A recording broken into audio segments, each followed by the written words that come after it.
Hello, everyone, and welcome to Sandra's Stenography and Shorthand Dictation. Thank you so much for all of your support. If this is your first time here, please hit the subscribe button so you can be subscribed. And if you hit the bell along with it, you will be notified every time I upload a new video.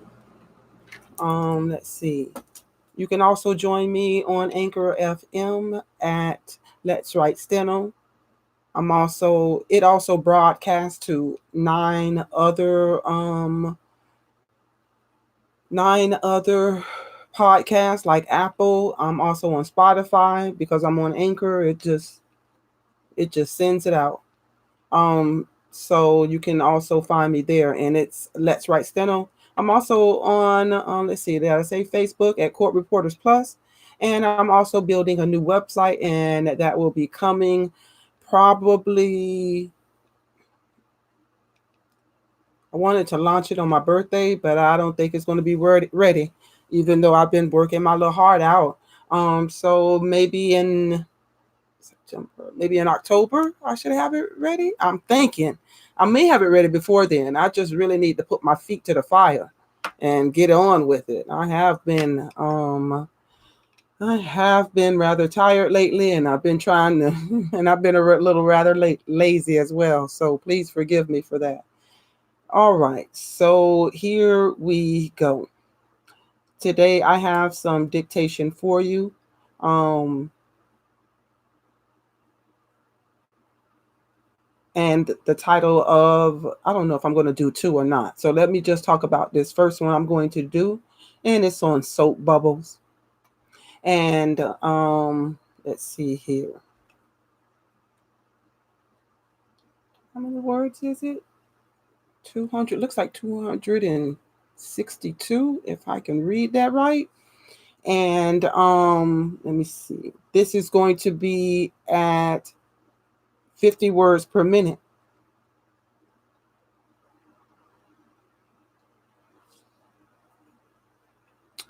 I wonder if I can blow this up a little bit. I don't want to stumble all over this simple thing. So, ready at 50 words per minute, soap bubbles. And five, four, three, two, one. That's right. Jane and her two little sisters had been playing for a long time. They had rolled their hoops till they were tired. Then they went under the shade of a tree and played jump the rope. After this, they got a ball and threw it and made the old dog bring it back. By and by, Jane said, let us make some soap bubbles. It will be fine fun. I will go and bring some soap and water.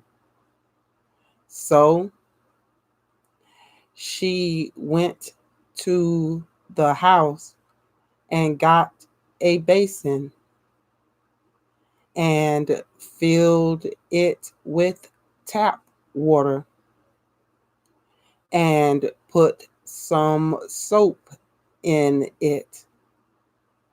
Then she stirred the soap around in the water basin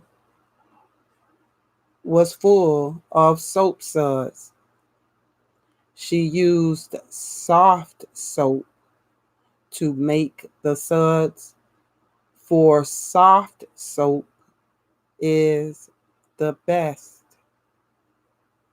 When the basin was full of soap suds, she got some pipes to make the bubbles with,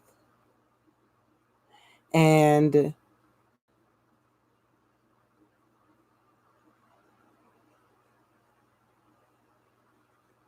took them all out into the yard to her sisters. Jane dipped a pipe into the suds and held it bottom up and blew through it and made a fine large bubble which went up into the air.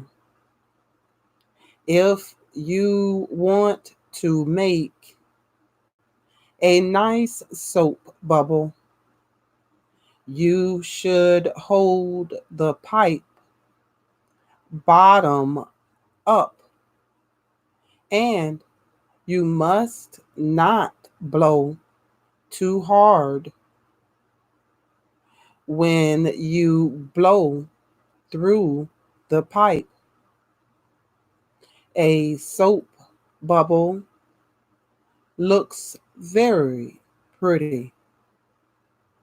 When the sun shines upon a bubble, it looks red and green and yellow, and it is as pretty as a flower.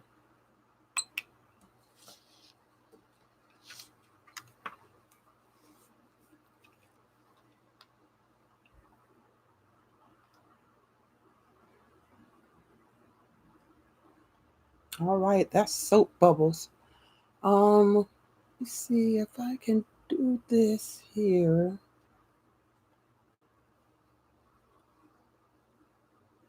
And let's do this next one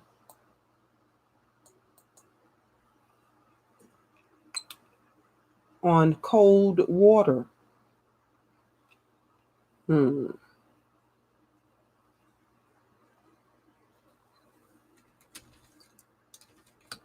1 second here. Write down this page number, page 19.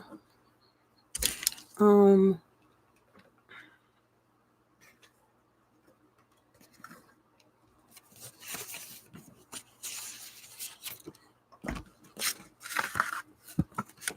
Thinking about doing another one here.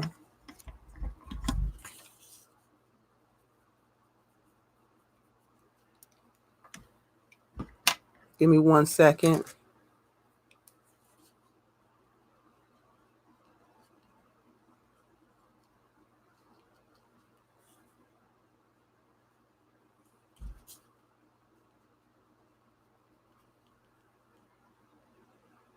I just have to write down that I did that one so I don't do it again sometime later.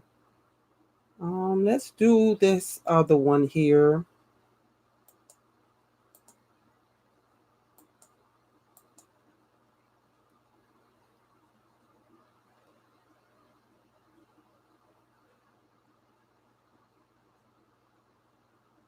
Hmm.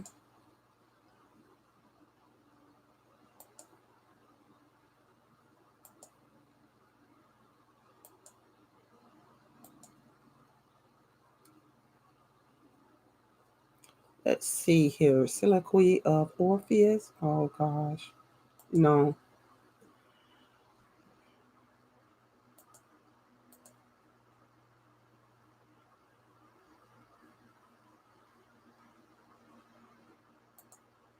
I can imagine what that's going to be looking like.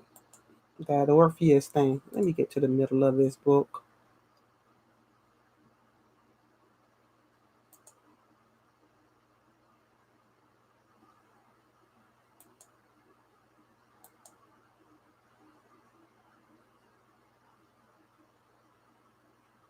Hmm. Just want to give you something that's going to give you a little challenge. That is correct. Let's see where you are in your journey. So I'm going to be doing this at 50 words per minute as well. Think it might be too long. It is pretty long. I don't think I can read that whole thing. It is long. Um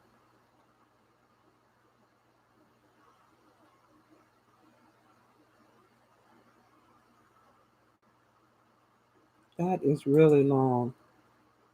Um let's do this one. It's long too, but I won't do the whole thing. How about that? I'll do about a part and a half of it. And it is on a criticism. Don't we all hate criticism? Or if it's not constructive, that is. So I'll be like, shut your mouth and mind your business. I didn't ask you your opinion. So so let's go ahead and get into this at 50 words per minute. Criticism. Ready? In 5, 4, 3, 2, 1. Let's write. The fastidious reader will doubtless smile when he is informed that our poem consists of only 6 lines, but as there is no reason why a poet should be restricted in his number of verses, as it would be a very sad misfortune if every rhymer were obliged to write a long as well as a bad poem, and more particularly as these. Here's your news. In ABC News. Alexa, Alexa, Alexa,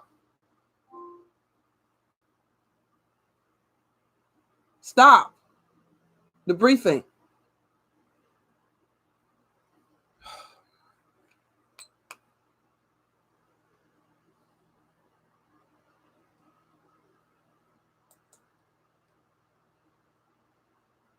Should I start this whole video over, y'all? I can't.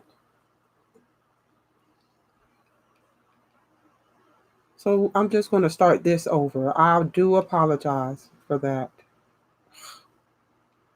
All right, a criticism. I can't. A criticism. All right, let's write it again. In 5, 4, 3, 2, 1. The fastidious reader will doubtless smile when he is informed that our poem consists of only 6 lines. But as there is no reason why a poet should be restricted in his number of verses, as it would be a very sad misfortune if every rhymer were obliged to write a long as well as bad poem, and more particularly as these verses contain more beauties than we often find in a poem of 4,000. All objections to its brevity should cease.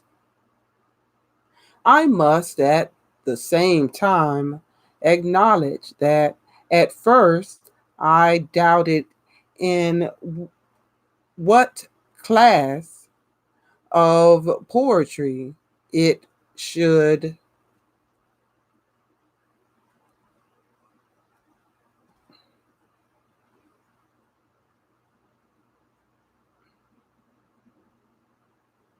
be arranged.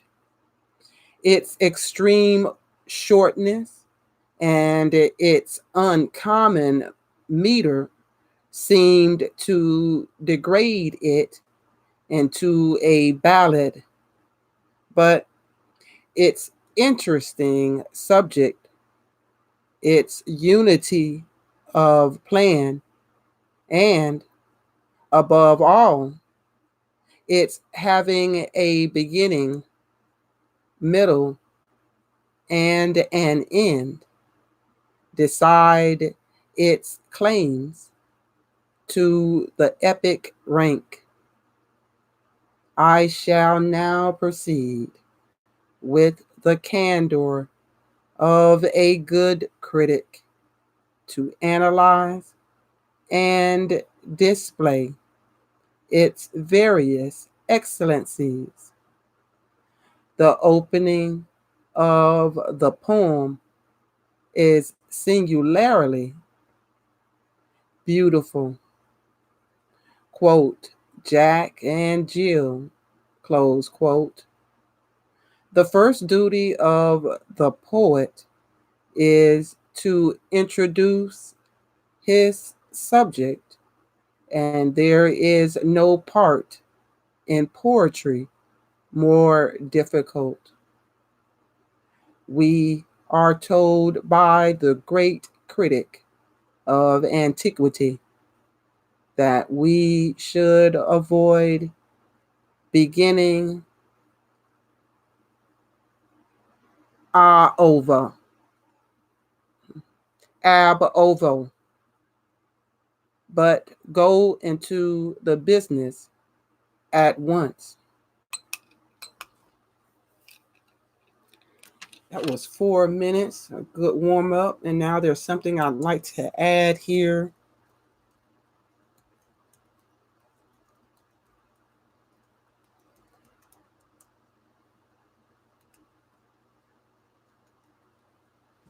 Give me 1 second.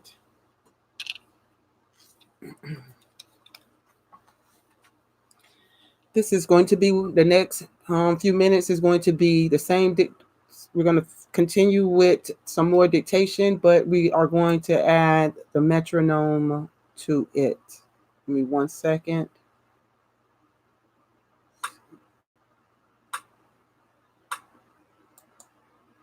Should be able to hear that.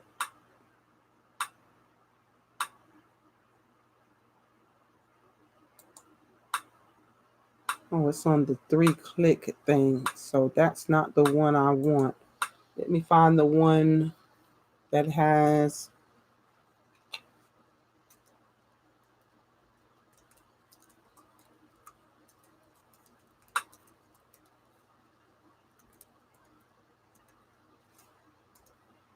just what the one I can adjust.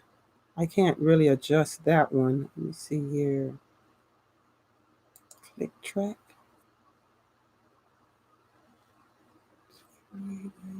There is 50. Let's try this.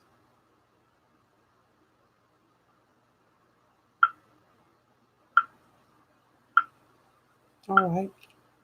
Gotta do.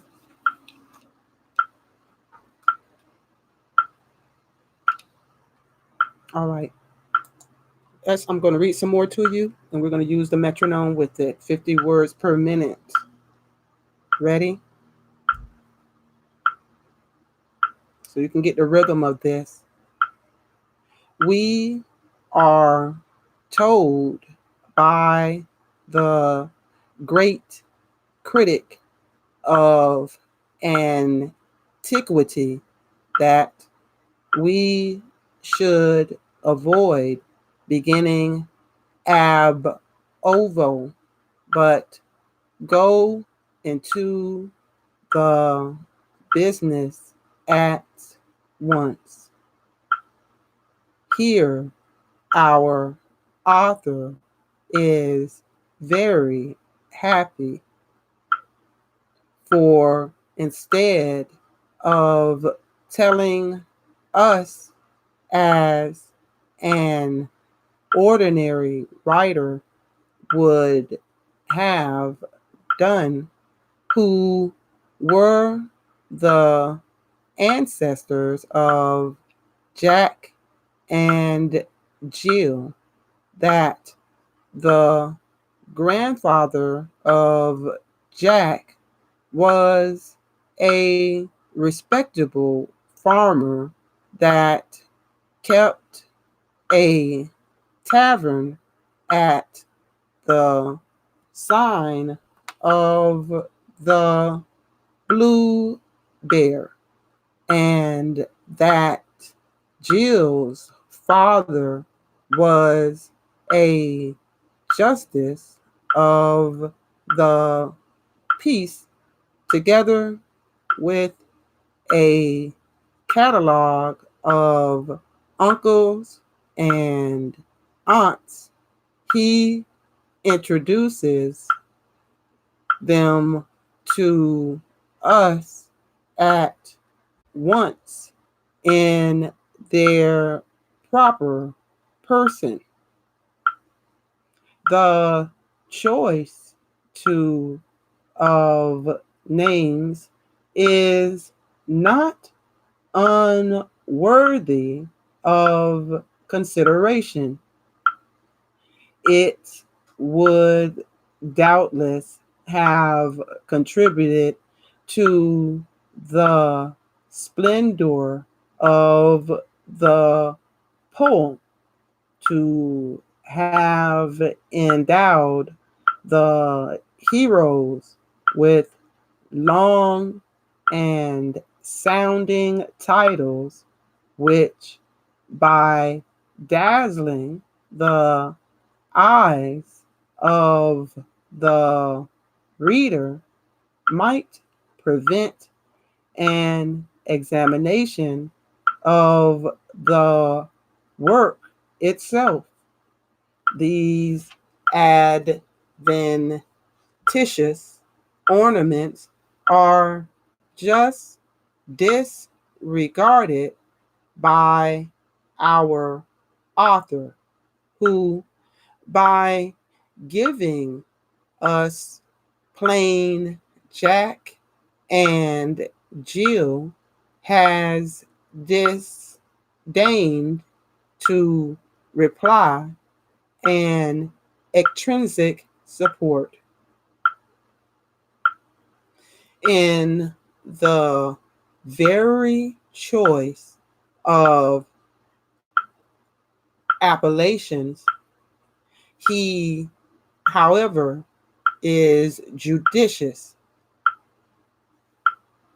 Had he, for instance, called the first character John, he might have given him more dignity, but he would not so well harmonize with his dignity. But the neighbor to whom, in the course of the work, will appear, he must necessarily be joined. The personages being now seen, their situation is next to be discovered. of this, we immediately informed in the subsequent line when we are told, quote, Jack and Jill, close quote, went up a hill. Here, the imagery is distinct, yet the description concise. We instantly figure to ourselves the two persons traveling up an ascent, which we may accommodate to our own ideas of declivity, barrenness, rockiness, sandiness, etc., all of which, as they exercise the imagination, are beauties of a high order.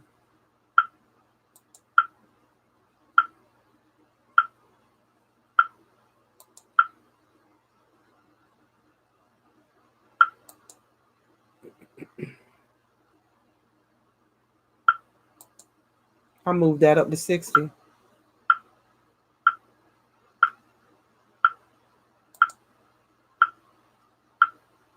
Let's do a little bit at 60.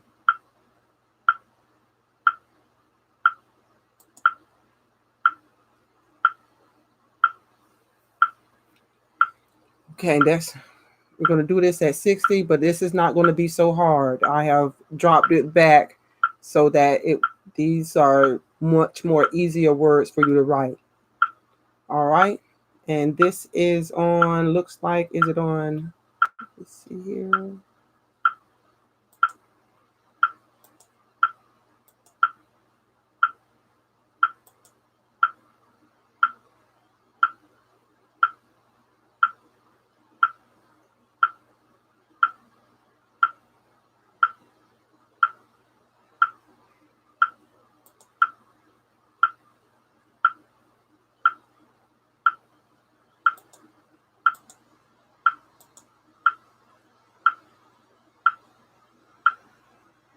Oh, let's just go ahead and do this one here. Let's see. Where does it start? Taking everybody's advice. Yes, taking everybody's advice. So let's go ahead and get into this at the rhythm of 60 words, beats per minute. Ready?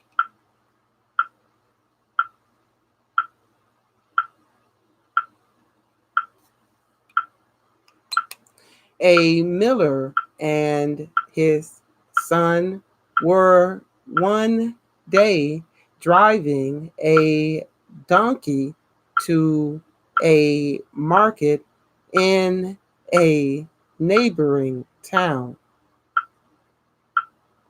They trudged along quietly and cheerfully on foot, driving the donkey before them. After they had proceeded some distance, they met a number of children on their way to school. The children gathered on one side and gazed at the travelers. How foolish those people are, said the children, to be toiling along on foot when one of them might ride the donkey. The miller, overhearing these words, immediately directed his son to mount the donkey. The son did as he was told. When they resumed their journey and traveled along pleasantly enough until they came to a group of white headed old men who were standing by the fence at the roadside. When the miller and his son appeared in sight, the old man turned their attention to the travelers. See that lazy fellow riding, and his poor old father on foot, said one of them. Hearing this remark, the miller and his son immediately exchanged places. The miller now rode the donkey while his son walked behind him. Soon they met some women coming from market. Hard headed wretch, said one of the women. He is riding while that poor lad is killing himself trying to keep up. He must be a wicked man to treat his own son so cruelly.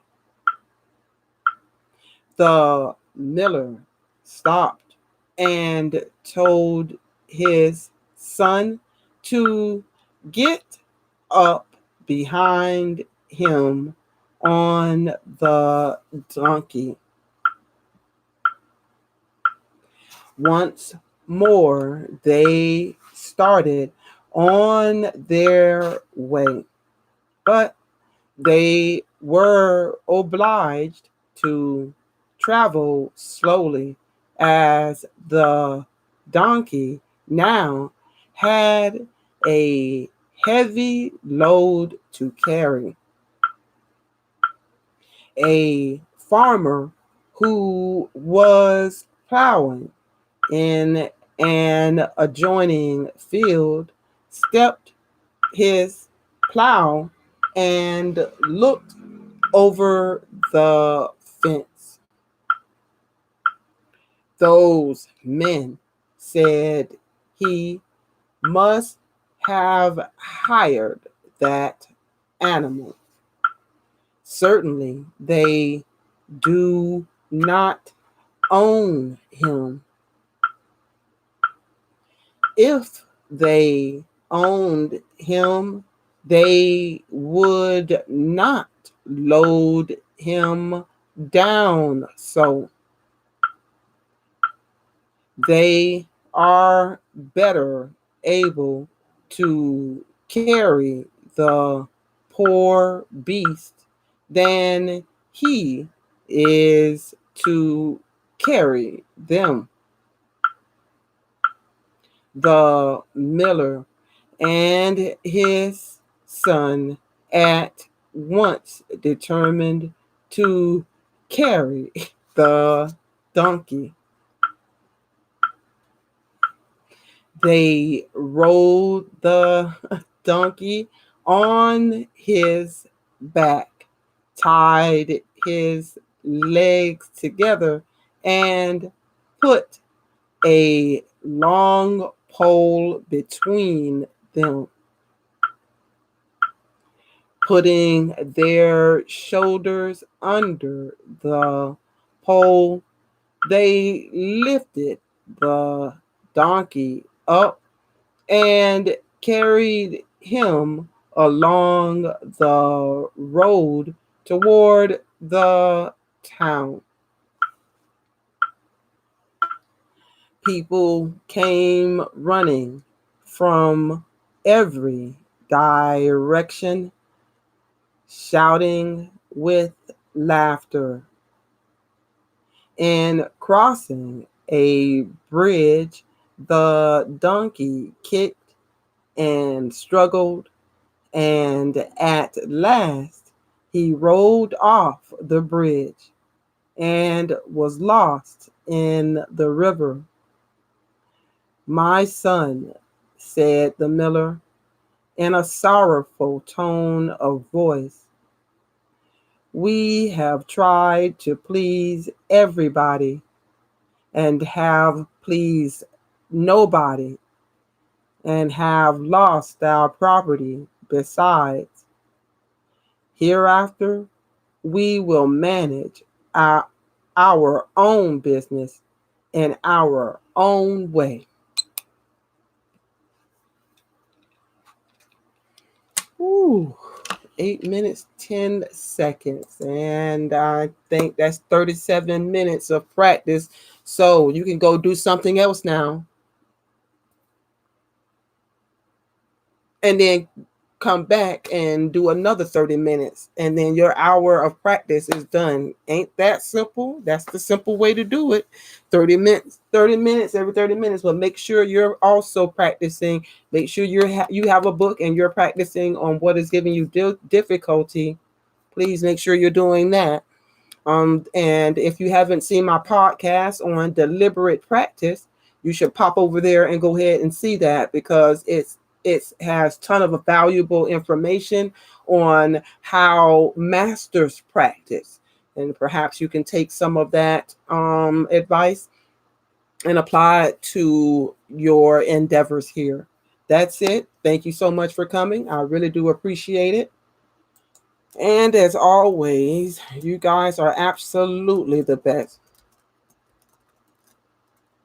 All right. Put that over there. And I'd like to say thank you for coming. And as always, happy writing, everyone. Bye.